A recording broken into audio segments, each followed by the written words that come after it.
Subscribe பட்டனை அமுக்குங்க, bell பட்டனை அமுக்குங்க. வாழ்க வளமுடன். இப்படிக்கு பாட்டி வைத்தியம். வணக்கம்ப்பா, உங்கள் பாட்டி பேசுகிறேன். இப்போ குழந்தைகளுக்கு தாய்மார்களுக்கு ஊட்டு விட தெரியலப்பா. அவங்களுக்கு சாப்பாடு கொடுக்க தெரியாமல் ரொம்ப கஷ்டப்படுறாங்க. குழந்தைகளுக்கு பசி எடுக்காமல் ஊட்டுறாங்க. இதை பற்றி நான் பேச போகிறேன் எப்படின்னு சொல்லி. இப்போ எப்படின்னா, குழந்தைங்க தாய்ப்பால் 6 மாதம் குடிக்கிற வரைக்கும் அவங்க பாட்டில் நிம்மதியாக இருக்காங்க. அம்மாட்ட பால் குடிக்கிறாங்க, செய்கிறாங்க. அவங்களுக்கு எந்த பிரச்சனையும் வர்றதில்ல. 6 மாதத்துக்கு எந்த பிரச்சனையும் வராது. அவங்க பாட்டில் பால் குடிச்சுட்டு செஞ்சுட்டு இருக்காங்க.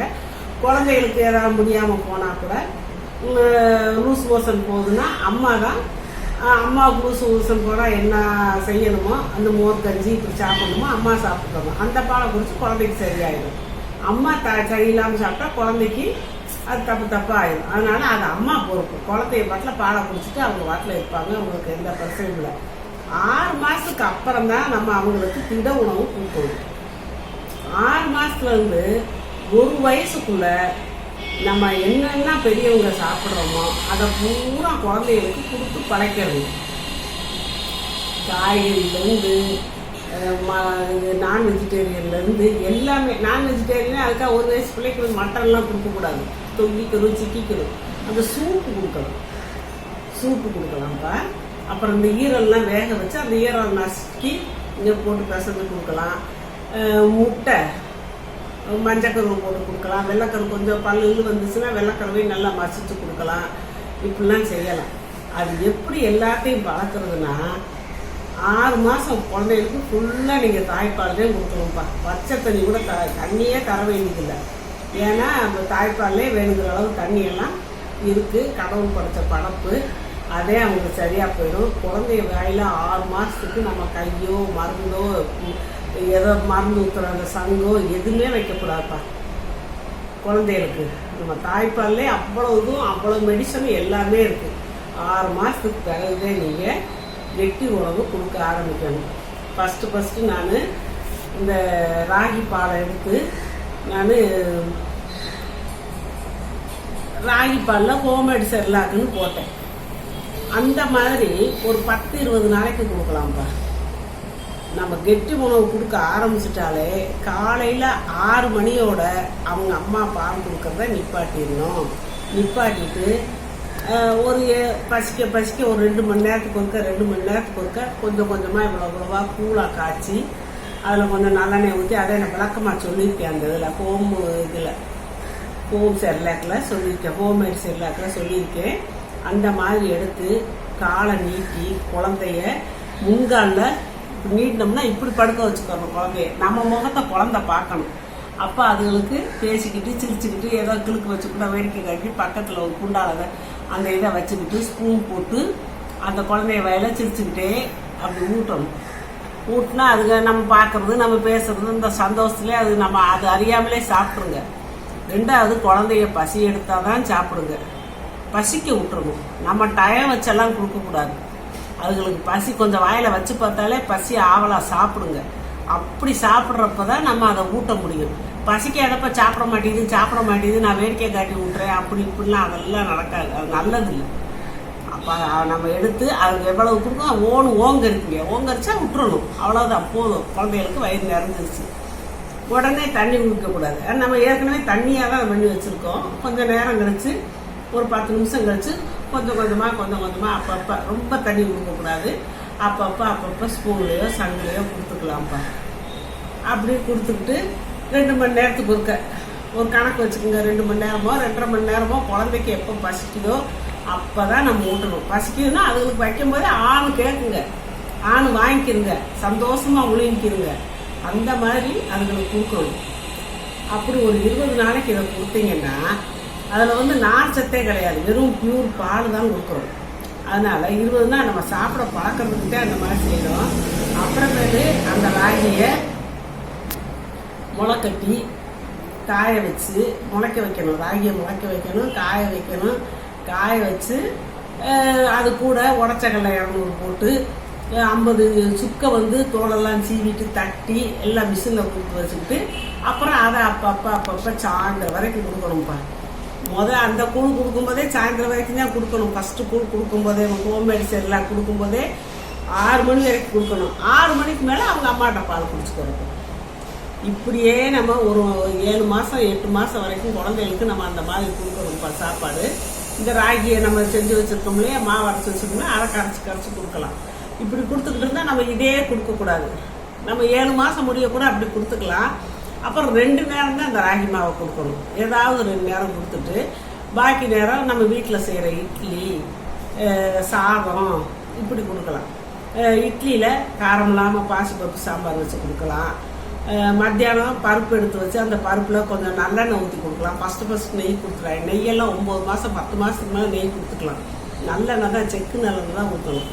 ஊற்றி பிசைஞ்சு கொடுக்கலாம்.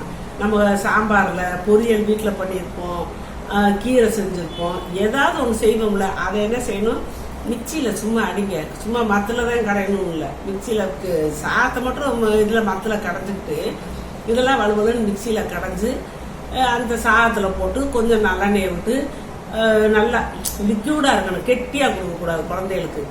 அப்படியே கொடுத்தோம்னா அதுக்கு பசி எடுத்தால் சாப்பிடுவாங்க.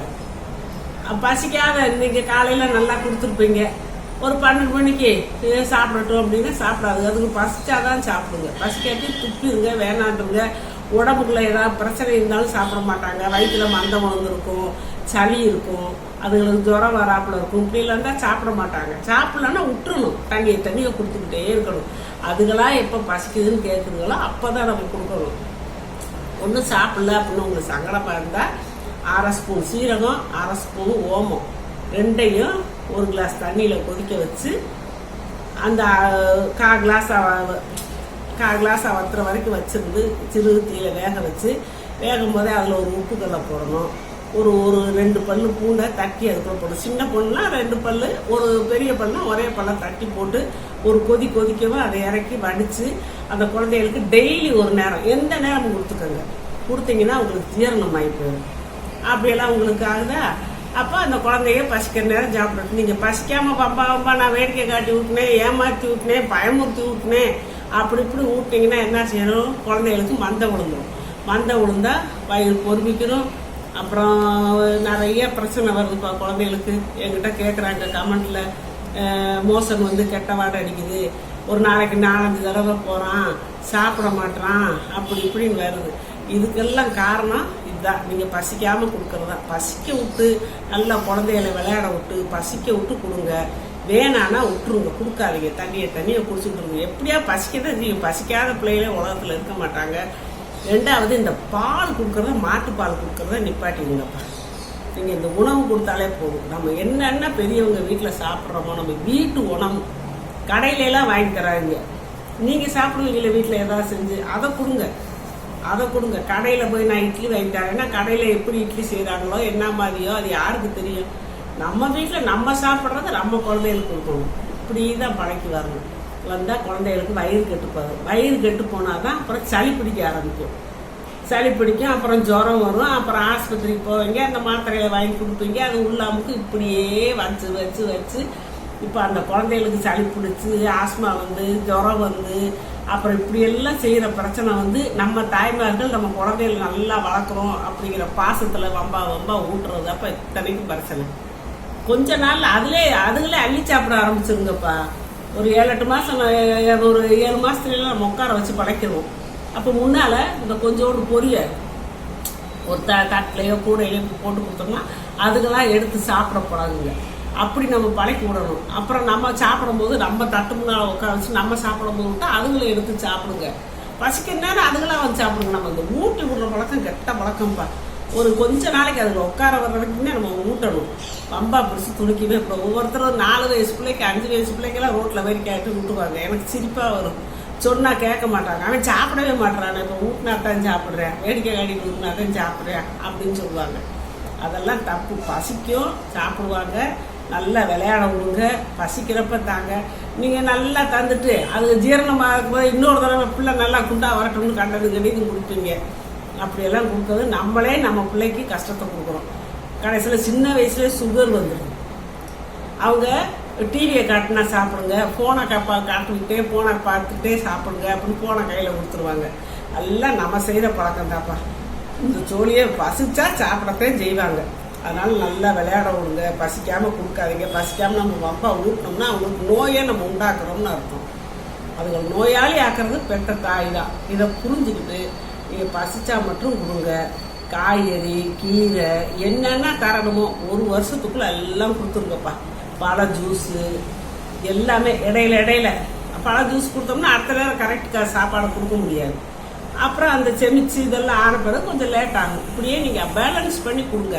காய்கறி, கேரட்டு தனியாக செஞ்சு குழந்தைக்காக நம்ம தனியாக செஞ்சு கொடுக்கணும்னு இல்லை. நம்ம செய்கிற சாப்பாட்டில் கொஞ்சம் காரம் இல்லாமல் எடுத்து மிக்சியில் போட்டு அரைச்சி அந்த சாதத்து கூட கொஞ்சம் விக்கூட கலந்துக்கிட்டு கொஞ்சம் நல்லெண்ணெய் ஊற்ற அந்த நல்லெண்ணெய் வாசத்துக்கு பிள்ளைங்க நல்லா சாப்பிடுவாங்கப்பா. பசிச்சாதான் சாப்பிடுவாங்க. பசிக்காமல் நீங்கள் ஏமாற்றி ஊட்டாதீங்க. அதுதான் நான் உங்கள்கிட்ட கெஞ்சி நான் கேட்டுக்கிறேன். நீங்களே உங்கள் பிள்ளைகளை நோயாளி ஆக்கிறாதீங்க. அதுக்குமே சளி மக்களுக்கு பிடிக்கதான் செய்யும், பிள்ளைகளுக்கு பிடிக்கதான் செய்யும். அதுக்கு லேசாக நம்ம கற்பூரத்தை போட்டு இந்த பச்சை கற்பூரத்தை போட்டு தேங்காய் எண்ணெயில் காய்ச்சி நெஞ்சில் தடவிக்கலாம். இந்த வெத்தலை இருக்குல்ல அதை லேசாக அதில் வாட்டி நெஞ்சில் வச்சுக்கலாம். ஒரு ஒத்தனம் கொடுத்துக்கலாம். துணியை இது சூடு பண்ணி ஒத்தனம் கொடுத்துக்கலாம். நல்லா குளிர் காலத்தில் நல்லா காரில் பஞ்சு வச்சுக்கிட்டு ட்ரெஸ் போட்டுக்கலாம். இப்படியெல்லாம் நம்ம வச்சுக்கலாம். அதான் சரியாக போயிடும். ஓமவல்லி இதெல்லாம் ஊற்றிக்கலாம். இந்த கஷாயமெல்லாம் ஊற்றிக்கலாம். சும்மா நம்ம வயிற்றுக்கு பசிக்காமல் நம்ம ஊட்டுறதே குழந்தைகளுக்கு அத்தனை நோய் வருது. இதை மனசில் நீங்கள் புரிஞ்சுக்கோங்க. 1 வருஷத்துக்குள்ளே நீங்கள் ஒரு 10 மாதம் ஆனால் குழந்தைகளுக்கு இந்த மீனெல்லாம் கொடுக்கலாம்ப்பா. குழம்புல போட்ட மீனை எடுத்து புட்டு வச்சு நம்ம கொடுக்கலாம். சாப்பிட்ருவாங்க. பசியாக இருந்தால் சாப்பிட்ருவாங்க. எலும்பு கறியெல்லாம் நம்ம வீட்டுக்கு எடுப்போம் இல்லையா, மட்டன்லாம், அதை அந்த சூப்பை ஊற்றி சாதத்தில் பிணைஞ்சதெல்லாம். அப்போ அதுங்களுக்கு நான்வெஜ் உடம்புல சேர்ந்துக்குதுங்க. இப்படியே செஞ்சு அதுங்களுக்கு 1 வயசு ஆகும்போது பிறந்தநாள் கொண்டாடுவோம் இல்லையா, நம்ம வீட்டில் கொண்டாடுறதுனா பெருசாலாம் இல்லை. ஏதோ நம்ம அன்னைக்கு கோயிலுக்கு போவோம், அன்னைக்கு குழந்தைக்கு புது ட்ரெஸ் எடுத்து போடுவோம். அந்த அளவுக்கு தான். நான் பெருசாலாம் ஒன்றும் சொல்லலை. என்ன இப்படியே பிறந்தநாள் கொண்டாடி பழக்கணும்னா அது கெட்ட பழக்கம். பிறந்தநாள் கொண்டாடுறதுலாம் அதெல்லாம் வசதியானவங்க கொண்டாடிக்கிற வேண்டியது. சாதாரணமானவங்க இது சாதாரணமாக மனசை வச்சுக்கிட்டு ஒரு கோயிலுக்கு போனோமா, ஒரு நல்ல சாப்பாடு வீட்டில் செஞ்சோமா, குழந்தைக்கு ஒரு ட்ரெஸ் எடுத்து போட்டோமா, அந்த அளவில் போதும். பிறந்தநாள் அப்படி கொண்டாடுறப்ப நம்ம என்னென்ன சாப்பிட்றோமோ அதை பூரா குழந்தை சாப்பிடணும். அன்னைக்கு நம்ம காய்கறியோ பாயாசமோ வடையோ கீரையோ என்ன சாப்பிட்றோமோ அதை குழந்தை சாப்பிடணும். அந்த 1 வருஷத்துக்குள்ள அது என்னென்ன சாப்பிடுதுங்களோ அதைத்தான் அவங்க வருஷம் பூரா சாப்பிடுவாங்க. நீங்கள் அந்த காய் இந்த காய் அது கொடுக்கல இது கொடுக்கலன்னு விட்டுட்டீங்கன்னு வச்சுக்கோங்க. அந்த காய்கறிகளை கீரைகளை அந்த பிள்ளைய வருஷம் பூரா அது வாழ்நாள் பூரா சாப்பிடாதுங்கப்பா. இதை நீங்கள் தெரிஞ்சு வச்சுட்டு 1 வருஷத்துக்குள்ளே நீங்கள் எல்லாமே கொடுத்து அதுங்களுக்கு பழக்கி அதில் நல்லபடியாக வளங்க. நல்ல ஆரோக்கியமான பிள்ளைகளாக வளங்க. அவ்வளோதான் நான் சொல்லிக்கிறது. வாழ்க வளமுடன். இப்போ நிறைய பேர்ப்பா நான் அவங்க கொஸ்டினுக்கு ஆன்சர் சொல்கிறதுலன்னு கேட்குறாங்க. சொல்லிக்கிட்டு தான் இருக்கேன். நான் அதுக்குன்னு சொல்லி பார்வையாளர்கள் கேள்வி பதில் நான் போட்டிருக்கேன். அதை பார்த்துக்கோங்கப்பா. அதை பார்த்தீங்கன்னா உங்களுக்கு தெரியும். நான் வரிசையாக கேள்வி பதில் போட்டுக்கிட்டே இருக்கேன். அதில் பார்த்தீங்கன்னா நீங்கள் கேட்ட கேள்விக்கெல்லாம் நான் பதில் சொல்லிடுறேன்ப்பா. அதை கட்டாயம் நீங்கள் பார்த்து தெரிஞ்சுக்கோங்க. சப்ஸ்கிரைப் பட்டனை அமுக்குங்க, பெல்லு பட்டனை அமுக்குங்க. வாழ்க வளமுடன். இப்படிக்கு பாட்டி வைத்தியம்.